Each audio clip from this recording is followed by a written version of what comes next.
Comme vu aux vidéos précédentes, le verbe être est un sésame. Que dis-je? Le sésame de toute vie épanouie. Ça rejoint d'ailleurs le commandement « aime ton prochain comme toi-même ». Si vous faites attention à ce que vous mettez après « je suis », c'est le signe que vous vous aimez. Si vous portez le même soin à ce que vous mettez après les autres, pronom personnel, ça veut dire que vous aimez les autres, donc votre prochain, comme vous-même. Donc, si vous suivez cette double règle, vous avez déjà compris aux 2/3 comment être sauvé. Mais allons plus loin ici, avec un autre petit effort conscient, et au passage, cliquez donc sur le petit pouce.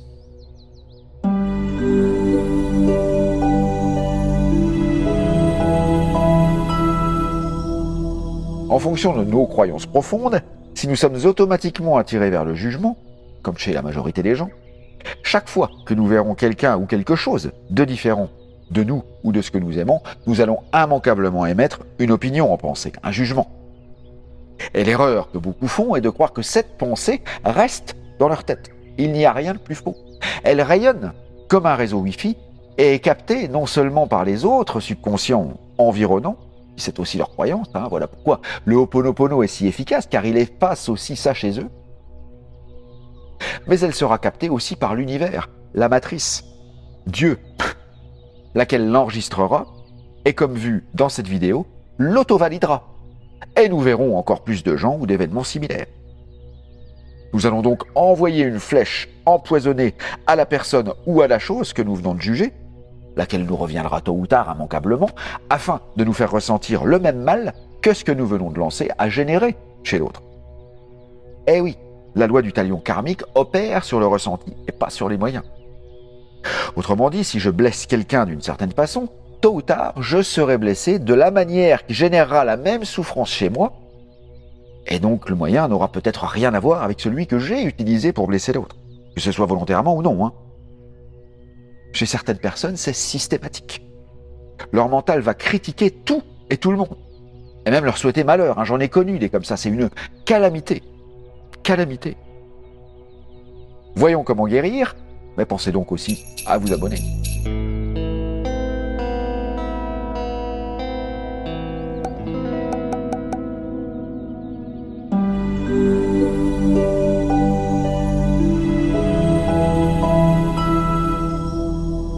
Bien sûr, pour se débarrasser de ces programmations morbides, il y a le Ho'oponopono, qui permet de faire effacer divinement ce qui pollue notre subconscient et celui des autres.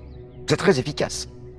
Mais on peut accélérer la chose si l'on reconnaît, admet et entend chaque jugement émis et le corrige aussitôt, volontairement. Bon, ça suppose d'être très attentif à ce que nous envoie notre ego à chaque seconde. Donc, une fois qu'on a intercepté cette pensée de jugement, si elle n'est pas positive ou au pire neutre, la compenser par une sincère pensée consciente, contraire, que vous pourrez murmurer si vous êtes seul, ce sera d'autant plus efficace.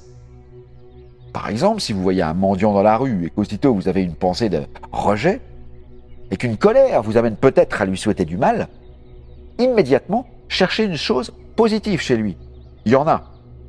Quelque chose de sincère. N'allez pas vous forcer à penser ou murmurer un truc que vous savez faux. Ce sera pire que de rien faire.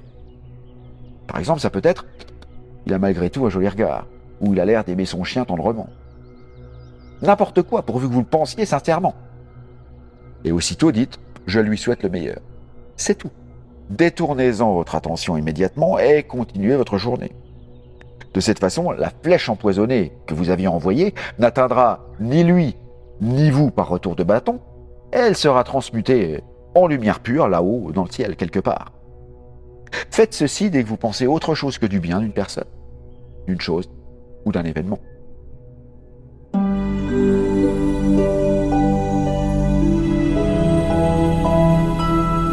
Voilà, bon, je vous l'accorde, ça demande un petit entraînement, mais si vous vous y exercez, dans pas long, ce sera automatique et la croyance négative aura de moins en moins de prise, de puissance, pour à terme se dissoudre.